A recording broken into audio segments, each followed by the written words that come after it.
Yeah, this is horrible. So, but it's not about taste, no. He said, this is horrible, but it's not about taste. That's one of the reasons why he failed too, because it is about taste. You gotta find substitutions, find things that you like that taste good. We hear all the time about all these celebrities who gain a lot of muscle, lose fat, and we don't actually know how they do that. You know, they just say they eat healthy and train really hard. But Will Smith just came out with a YouTube original called Best Shape of My Life. So we're gonna take a look at this and see what the professional dietitians and trainers come up with for him for getting back into shape, and see if it's actually good, or if maybe there's some ways you could tweak it if you have similar goals to do even better. How you feeling this morning, Will? Low energy. You weren't happy with the result last week because your weight was up? No, I was happy. You're okay? But did you react to it in terms of the amount of food that you ate this week? Yeah, see, that's... No. Yeah, you did. But I had 2 days worth of reaction. What did you do? Oh, just... Like 500 calories in the day? Boiled eggs, raw vegetables. That's it. The whole day? The whole day. 14 hours of fast. I would like stop eating, you know, right? So I know that worked before. When you do that, you fast like that, I don't know how many calories he had, but he said he just had boiled eggs and vegetables. Like, that's what people think, oh, I have this just healthy thing.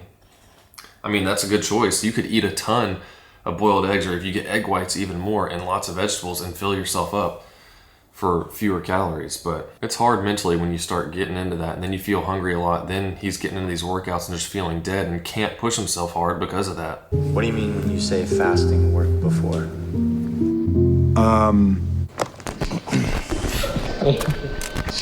When it was decided that we were going to do the weight loss, so a week before the camera showed up, I weighed in 226. Wait, so a week before the filming on January 1st, you lost 5 pounds in a week from just going. I did a fast. So why did you want to lose weight in order to... I just didn't want to be on camera at the end of 230 pounds. The 226 was the most I've ever weighed.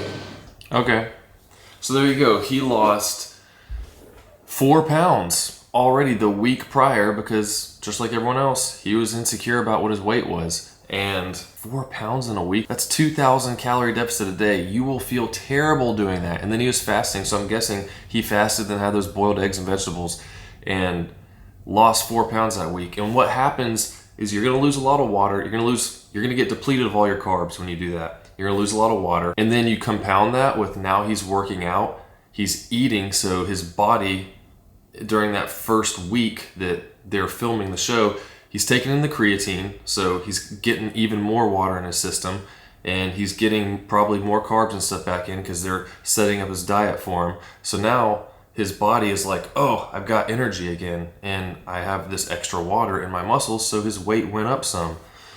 Even though he probably still did lose some weight. That's another thing too, you need to tell your coach what you're doing and be honest with people so it makes sense to them. Oh, that probably would have clued him in even more, maybe, to why he gained some weight the first week. When we start getting into the illusion of control over food, it actually can get quite tricky. I'm not into fasting as a way of weight loss. I don't like it at all. I agree with him. Sorry. I'm eating a protein bar while I'm watching this. Intermittent fasting is a way of weight loss. He said he doesn't like it at all, and I totally agree. You can easily get into a binge eating disorder where you get super hungry and eat a bunch, you're like, oh, I'm just gonna fast. And you fast and you feel super hungry, it happens again, then it cycles. You just get into this never-ending cycle. It might be easy at first, but then you just start to think about food all the time. Oh, I can't wait till this time and I can start eating. It's just another way of calorie restricting, but what happens is you're gonna feel depleted even more because you're gonna be hungry all day long, not do well in your workouts. And sure, people can argue with me. I did intermittent fasting for over a year, and I noticed a huge difference when I started eating normally again and giving my body what it needs. And I don't think it's a healthy way to go about it. It's not actually peanut butter. It's a kind of peanut butter. It's a kind of peanut butter. Almond butter. Almond butter. So it's almond butter, banana, and what's the cracker? Seed cracker. A seed cracker.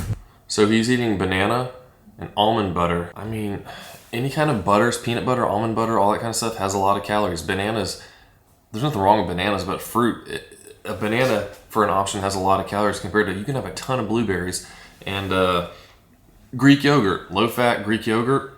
I'll link a video to a massive granola yogurt parfait that I make that has a lot of protein, low calories, and it tastes good, and it'll fill you up. You got to make good choices if you want to lose weight and be able to, like you said, be consistent.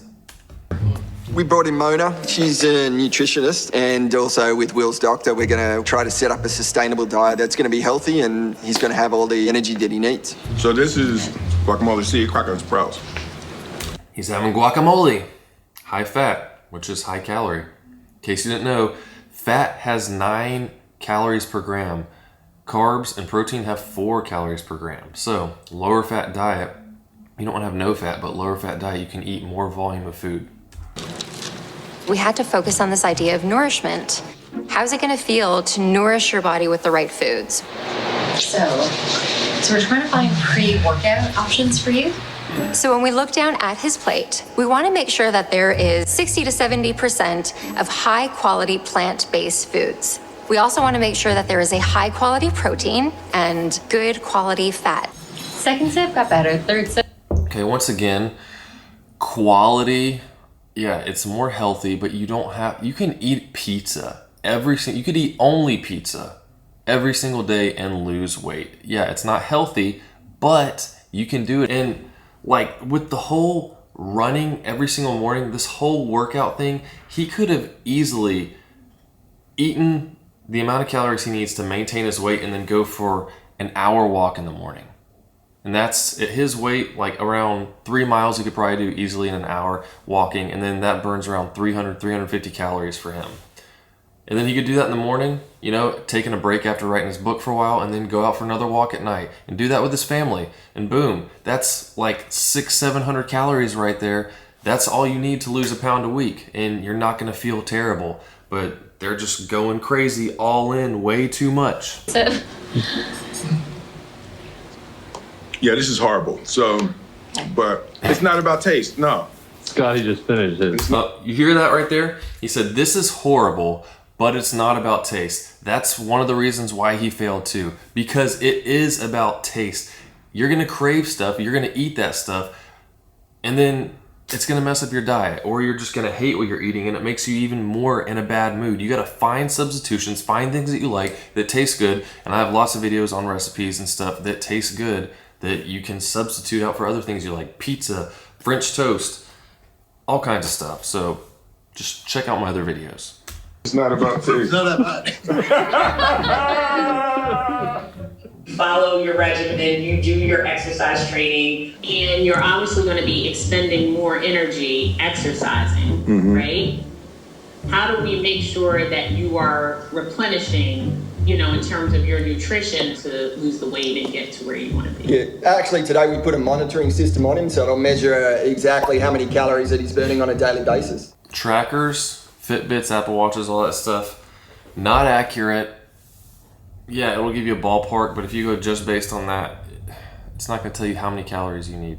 It can help with gauging stuff, and you get a consistently inaccurate number, so you can, over time, see how it changes, but just don't totally trust what's on your wrist. A week, 1 pound roughly equates to around 3,500 calories. Good to know that he knows the basics with calories in a pound and what you need to do, calories in versus calories out. Right. So divided by 7, it's 500 calorie deficit a day, which is a minimal amount. Okay. Also, I'd just like to point out it might look like Scotty's. It is minimal, and if you just go for walks, it is easy to get that. The number on the scale means everything. We gotta know if we're making progress. It was 220.6. Boom, so there, he just lost 1.5 pounds. So he lost an extra 0.4 pounds. Now we don't know how much he cut. Like he said, he fasted a lot those first 2 days. He probably cut a little extra weight, but you know, you got that extra water, you're gonna be holding that throughout the whole time. So now we're probably gonna see the weight keep going down as long as he sticks to that routine. I never looked this bad. I'm gonna fix it though. Look, I think it's challenging for anyone to really change their eating habits, but the best way to be able to do that is if you can stick to a plan for a limited amount of time and start to see the results, it will inspire you to stay with that plan. Your plan needs to be sustainable, not just for the time of your diet, but forever. Eat the same foods you're eating on your diet, but then when you're off your diet, you just eat more. That's the trick. You eat stuff you like and you can stick with it for life, and then it's not like, oh, I'm just going to start gaining weight because I'm going to go back to eating junk and muffins and all that stuff grazing around. You got to make lifestyle changes, which I'm sure his lifestyle changes a lot because he goes all over the world and stuff, but then again, so do I. I'm in India right now. Week 3. My estimation is... That's a great result, dude. See that? 2.2 pounds now this week, so we're on track. He's probably pushing even harder now in a bigger calorie deficit because he wants to get back to where he should be. But that's 1,000 calorie deficit a day, and that is, once I get up to 1,000, that's where I start to feel pretty bad. You can do pretty easily, especially with just walking, like I was saying, and getting the right types of foods. But when you get up to 1,000 deficit for a guy, that is a lot. And for a girl, just don't even do that. You're gonna feel terrible. I got carb depleted the other day and fell out of the workout. You know, the protein and the carbs and fats, and it's like a lesson. Try to figure out what to eat and when and all of that to burn the maximum fat, build the maximum muscle, but still have energy. See? Just because he's a movie star doesn't mean he knows everything. He's trying to figure out when to eat certain things. Eat when you're hungry. That's the trick. Yeah, have some extra carbs if you want before your workout, depending on the type of workout you're doing. But in all reality, especially if you're sitting around writing a book, or if you're going for a run, he's going to be using a lot of carbs. But for weightlifting workouts and stuff, we don't have to make it so complicated. Like, get enough protein to eat throughout the day and spread it out so you're constantly getting some protein in your body. And then just make sure you're eating when you're hungry, and then you won't feel depleted. The whole thing with fasting, like, oh, I'm going to burn more fat if I work out fasted. Yeah, but you're probably not going to be able to work as hard, so you're not going to be able to work your muscles as hard. When all reality, it doesn't matter if you burn more fat during your fasting window. If your calories are less than the calories that you need per day, you're going to burn fat. So it doesn't matter what time of day you burn more of that fat. You need to make sustainable changes, not go crazy. Take it easy, be smart, and make sure you like and subscribe to this channel so that you will continue to be smart. Check out Instagram at Camber Fitness, all that good stuff, and hope you enjoyed. See you soon.